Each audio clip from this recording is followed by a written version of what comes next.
The one thing I would say about how to truly build faith in whatever you're doing, whatever brand you're building, is other people have to do it for you. And so it's one thing for you to say, hey, here's what we do. Here's why we're great. Here's why you need us. That's cool. You should do that. But it's 10, 20, 100 times more effective when you can have other people telling your story for you. That's the real social proof. That's where you get into case studies, testimonials, people talking about you in their Slack feed, in their WhatsApp feed, in their... Welcome to 7 to 8, our special series on 7 to 8 figure entrepreneurs. In this special series, I interview $1 million, some $10 million, and even some $1 million business owners who uncovered their twists and turns in their entrepreneurial adventure in order to help you to avoid the potholes and stick to the fast track. Welcome now to center stage, our next special guest. Hey there, peeps. This is Michelle Nedelec, and I'm super glad that you're here with us today because I'm here with my most amazing guest, Jon. Jon, thank you so much for being here with us today. Thanks for having me, Michelle. I'm excited to talk to you. So give us a highlight of who you are and what you do for business. Well, I'm a guy that couldn't do very much. So in college, I figured out sort of how to get attention on the internet and built a little business in college that ended up paying my way through college and then some. I was able to make about $300,000 a year with my first internet business. Sold that a few years later. And ever since then, I've been in one way or another helping other companies get clients and make a lot of money. Nice. So what do you do now? Yeah. So my company now is Influicity. It's a marketing agency. Our thing we say is that we help you build customer communities. And that could be everything from influencer marketing, social media, podcasts, email, and beyond. And really, it's using all the channels of modern community building to help build brands that people fall in love with. Nice. I love it. So when it comes to kind of your clientele, at what point do they usually come to you and say, hey, we've decided we want to do this, or is it we've done this and we've messed it up, come fix it? How does that work? Yeah, typically, our clients at Influicity are, I would say, mid-market to larger companies. So they're already in the kind of tens of millions of revenues. And the reason is because at a smaller level, if you're just starting out or you're making your first $100,000, you can actually have an advantage in building community because you're small, you're probably owner operated. So you have the ability to kind of do it all yourself. And I can share some tips about how to do that. But once you get to the kind of $10, $15 million revenue mark, and you have a lot of other things to think about, that's where you're probably going to come to us and say, listen, we really need to systemize how we're building and thinking about community. And that's where we come in and kind of take hold. Nice. Love it. So I've talked to a lot of people go, oh yeah, I'm thinking about getting a podcast. We should totally get a podcast. I'm like, why do you want a podcast? Let's back up the bus a little bit here. And, because there's a lot of time wasters in the next bright, shiny new thing that happens. And if it's not, in my opinion, strategized well, and you know why you're doing it, it can be a colossal waste of time, money, and effort. So when they're looking at kind of the next shiny thing, how do you curtail them into something that's going to actually make them revenue? Yeah, shiny thing syndrome is an epidemic affecting us all. So you got to be very careful of that. The thing I would say, so let's take podcasts as an example.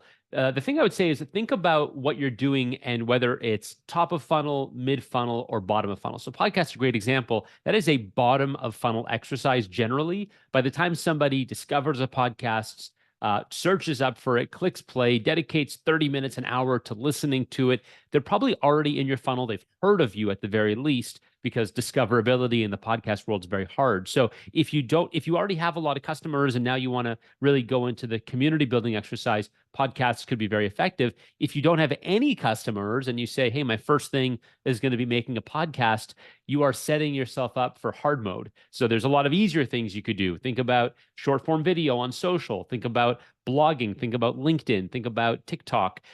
So I would say think about where you are in the funnel and then think about the best way to reach customers. Nice. So when it comes to you have an established business, they've made their 10 million, they're clearly doing something right. Why at that point would they decide to go in and start a community? It's a great question. The reason is because a lot of the time you can get from 0 to 3 and maybe even 3 to 10 million on what I call rented demand. That's a fancy way of saying you're buying ads on Google, you're buying ads on Facebook, you're playing the digital slot machine where you put in $1 and you make $3 in return. And so that can usually take you to a few million and maybe even 10 million in revenue. But at a certain point, that breaks, it falters, the returns aren't what they used to be. And then you have to think about, okay, how do I get to the next level? And that's where a community comes in. Awesome. So are you usually working with companies that have a product? Are they bricks and mortar? Are they idea companies? Who is best positioned to take advantage of these? So it really runs the gamut. At Influicity, our clients range from B2C, B2B. They could be physical product companies, digital product companies. We have clients that sell pet food. We have clients that sell B2B fintech software. So it really runs the gamut. And the way to think about it is, where are your buyers getting their information? How are they being influenced? What are they doing in their free time? What are they swiping? What are they reading? And then how do we get into those places in a way that is entertaining and value add? And the value could be entertainment, education, inspiration, whatever that value is that you can bring. And how do we get in front of those people? So it's not really, some people hear the word influencer marketing. They think, oh, that's for 17-year-old girls who want to buy lipstick. That's not true. We do influencer marketing for law firms. We do influencer marketing for software companies. So it really runs the gamut. And then the second thing I would say there is that's where we play. One of the struggles I've had is that because of all the content I make on social media and whatnot, a lot of people come in that really just aren't ready to have a company like Influicity working with them. So that's why I wrote the book, Marketing Superpowers, and I try to put out content so people can learn without having to, frankly, pay a lot of money for our service. So talk to me about the book, and how do you have it kind of split up? How's it set up? What are the pillars? Yeah. So the book is Marketing Superpowers. You can get it at marketingsuperpowersbook.com. The pillars are actually really simple. So the basis of the book is built around one single formula, and I call it the movement formula. The movement formula goes like this. You start with a unifying belief. So every brand that matters, anything in society that matters, has one unifying belief that they rally people behind. Number two is you need to multiply that belief with faith drivers. So faith can be testimonials, reviews, ratings, case studies, books, other people who love what you do and tell their friends. So how are we driving faith? And the third thing is action. And action usually in a business is buy my product, come to my event, join my email list, whatever the action is. So when you have a unifying belief, faith, and action, there's a lot you can do with your brand, with your movement, and the book kind of lays it all out from start to finish. Love it. So usually in a company of 7-8 figures, they have an established clientele. They have their established testimonials and all that kind of fun stuff. But talk to me about, I think Apple did it extremely well when they came out with, let's go way back. I think it was the iPod. It might have been the Mac. But they were going on their testimonial was really on like the Einsteins of the world, the creatives of the world. They went on about the Renaissance men, like the creativity of people in history. It wasn't about who had their book and had used it. It was it was a creativity of history, and everybody, the floodgates happened. So when you're talking about those testimonies and creating that credibility and the faith behind it, does it have to be kind of, oh, we did this and we built that and our customers love us? Talk to me about that whole magic. Yeah. It's so funny, though. I give a few examples in the book, and one of them is Apple, which is one of the greatest movements of all time, how they just harnessed that formula. Apple, the commercial you might be referring to is 1984, although they've done it a bunch of times. They kind of use the same formula, rinse and repeat. But Apple has done a great job at it. And to answer your question about the faith builders, the one thing I would say about how to truly build faith in whatever you're doing, whatever brand you're building, is other people have to do it for you. And so it's one thing for you to say, hey, here's what we do. Here's why we're great. Here's why you need us. That's cool. You should do that. But it's 10, 20, 100 times more effective when you can have other people telling your story for you. That's the real social proof. That's where you get into case studies, testimonials, people talking about you in their Slack feed, in their WhatsApp feed, in their Reddit group. And when you can start to fuel those conversations, and I go into chapters and chapters of this in the book, when you can start to hijack those conversations and make sure that you're a part of the discussion when you're not in the room, that's when you truly start to build community. So when it comes to certain companies, and I'm getting into kind of a lot of creatives especially love to talk about the thing that worked for them, or you get computer guys going, oh, and this software does this, and you can actually get computer guys really excited about things. If your audience is accountants or something like that, and you're like, how do we get them all excited about this, and how do I get video testimonials from them that make people go, wow, that's awesome? I like to start from a place of primal human desires. So I'll tell you what I mean by this. I like to think about three things. There's health, there's wealth, and there's love. And everything we do in our personal lives, in our professional lives, whatever we're doing in life, usually filters up to one of those things. And there's a big waterfall that comes out from there, but pretty much it's health, wealth, love. So anytime you're talking about B2B, accountants, lawyers, we want to sell them something, that falls into the wealth category. They're trying to make money, get ahead, get a raise, get a promotion. And so, what is it that we can do? What is it that we can offer them? One of the things I talk about is the example of the influencer who's influencing the hedge fund, let's say. So, we have a client, it's a fintech SaaS company. They sell financial software to hedge funds. What is the kind of unifying belief? What is the emotion that they're tapping into? Well, these hedge funds that they're selling the product to are stuck using a dashboard from 1989 that doesn't really compute today, literally and figuratively. It doesn't work today like it should, but it's all that's on the market, and that's what they have to use. So what you're tapping into is, hey, you're better than this. Bring your practice up to the modern day. Have a product that actually works for you right now. And what does that mean? You're going to make more money. You're going to be able to grow your business. So it's about tapping into what the person wants, regardless of whether they're a consumer or a business buyer. So when it comes to building these communities, I can only but imagine one of the biggest kind of pushbacks that you get is, oh, this is going to take us a lot of time. Who's going to do this? We'll get Sally down and whatever, we'll bring her up to come do this. Is it a matter of just finding somebody to be able to spearhead this, or is it actually a company driven choice and you need management in on it? Anytime you're building a customer community, and all I mean by that is you're trying to get people to line up outside your door when you release a product, whatever that product is, you need to think about it in terms of, is this the right time to do this in my company? And a lot of the time people think, especially when talking to me, that my answer is going to be, oh, the best time to build a community is right now.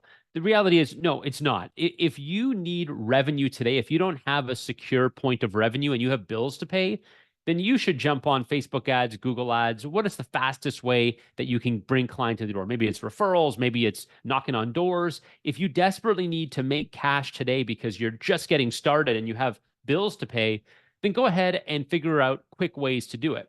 As you scale, what starts to happen is you have secure revenue sources. So you have recurring customers, you have the same people who buy every quarter, every month, and you don't have to worry as much about, how am I going to make payroll tomorrow? When that's the position you're in, then you can go ahead and start focusing on some longer term plays, some things that are going to take 3, 6, 9 months to bear fruit. But once they do, your return on investment isn't going to be, I spend $1, I make $4. It's going to be, I spend $1, I make $100. Those are the kinds of returns we see with our clients who have true communities. But you can't build that community when you're in a point of desperation to make money. That's when you need to focus on how to make money now. And one more point I'll make, Michelle, because this is important. I'm sure there are a lot of people listening who maybe are just at the very beginning of their journey. What I like to say is, if you're at the very, very beginning of your journey, before you even have a product or a business, start building your community immediately. I'll give you a great story of a business that everyone should know. It's called Liquid Death. So it's a canned water brand. And this brand has kind of been around for, I think, since 2016. It's basically like if Post Malone made a water brand, it would look like this. It's got tattooed art all over it. And so what they did when they started that company was, before they had a product, before they created any water brand, before they did any of that, they made a video and about this cool water brand that didn't exist. They didn't say that though. And they ran about $200 worth of Facebook ads. And they built an email list of 50,000 people who basically said, hey, when this water comes out, I'll buy it. Now, what an amazing community to build before you've even made $1 of revenue or spent $1 in costs. That's how I think about it in the very early days. So what about if somebody's thinking about putting on an IPO and they're going public? When is it a good time to set this up before they do that in order to increase revenue or instability at that point? Or is it something like you might be off running rabbits? Yeah, if you're at the point where you're about to go public, then you are definitely you definitely have you've checked a lot of the boxes here. So you have a recurring revenue source, you've got clients, you've got history. At that point, you would definitely be at the point where this would make a lot of sense. You know, we work with clients that have, let's say, if they're venture capital backed, they've already raised their Series B or Series C. And so now they're probably still a ways away from going public, but that's when they'll start thinking about, okay, how do we secure our revenue and make sure that we're not overly dependent on just the ad platforms to make money. The example I'll give there is back in the last, I would say, 10 years, there were stories of a lot of e-commerce companies that grew and grew and grew and got to $40, $50 million in revenue and then crashed and burned. And the reason that happened in almost every case was because they were over-reliant on Facebook ads and Instagram ads to make money. And when those algorithms and those advertising rates didn't quite work out, they just they couldn't do what they had done yesterday. So what I would have told those brands is when you got to 10 million in revenue, 2 years ago, you should have been building a community. You shouldn't have been relying on these paid platforms forever. So I would say if you're already at the point where you're going to IPO, this is something that you should be thinking about for sure. Nice. Well, I find it's really hard for people to think that, I mean, they've been building their companies. Especially if they're founder operators, that they've gone, okay, we made it. This is the nirvana of business, and this is the way it's going to go from here on in. And it's a catchy moment because the only consistent in life is that it changes. Even Facebook has noticed that its nirvana has kind of, I think, started to stumble a little bit. If they pick it up again and find it, that'll be great. But how do you get into the mind of the owner to go, you know what, this is great, it's working, it's fantastic, it's awesome, and you need to have a third leg on this stool or you're going to do a face plant? Yeah. And listen, it can be a lot of conversation. So it's a lot of trust building, frankly. The conversations that I have with people are generally with folks who have been following me for a while. Maybe they've read the book. And so there's a bit of trust there. There's a layer of trust when I come in the door. But what I would say is you need to be at the point where you're comfortable enough in your business that you can actually think about it like an R&D project. It's like any other thing in business. You have product R&D, you have revenue R&D, you have channel R&D. These are just, you're experimenting with different ways to do what you're already doing. And so if you're on a one-legged stool and you're balancing on it because that's the only thing you've ever done, and you feel like you have it made, you have that illusion that, oh, this is working and it's going to work forever.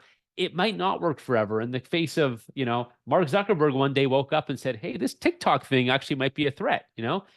BlackBerry woke up one day and said, man, this iPhone thing actually might be a threat. So there's always somebody around the corner who's ready to eat your lunch.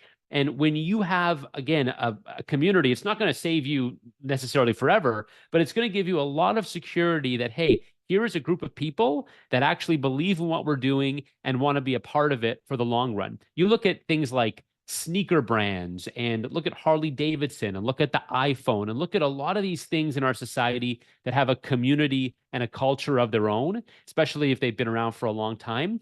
It's very, very hard to undo that. Those habits die hard, and people that are part of the community and it's part of their lifestyle, it's part of their ritual, they're not going anywhere too quick. So it's a great place to be if you have a business, to have a community that really is obsessed with you. So explain the nuance, the difference between having a repeating clientele, because I know there's a lot of businesses out there that get to 10 million and don't have repeating clientele. They're still going on the one-offs and it's working for them. But there's What's the difference between having a repeating clientele and having a community?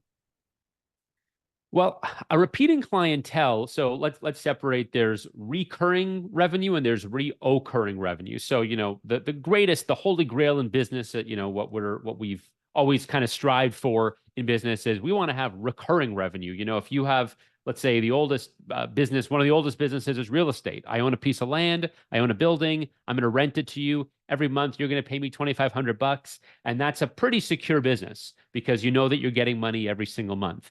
Next to that, you would say, I own a grocery store and people aren't committed to coming to my grocery store every day, but I'm local. People like me. The neighbors know me. And so they come in every week and they buy their produce and they buy their meat. And so that's like reoccurring revenue. If you're in a business where people are buying one time and then not buying again for maybe years at a time, maybe you're selling automobiles, boats, vacations, trips, things like that.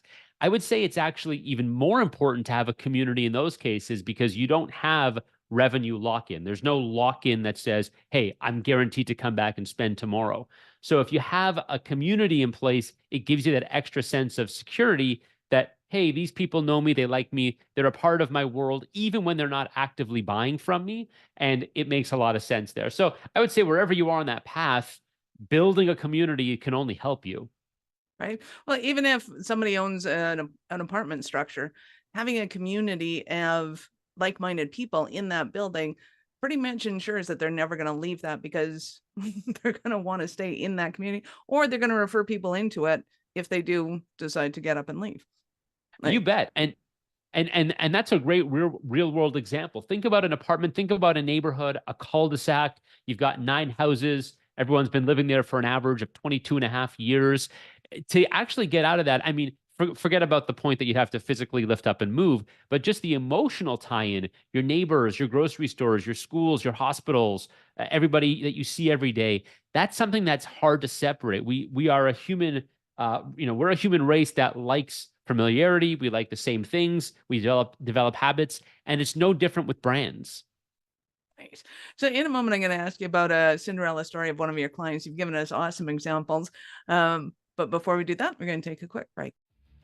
Are you running a business over 7 figures but still struggling with technology headaches? Pay attention, you do not want to miss this offer. This podcast episode is brought to you by Awareness Strategies, who is offering a custom-built digital adoption roadmap for anyone running a business over 7 figures who's wanting to grow their business in the next 5 years.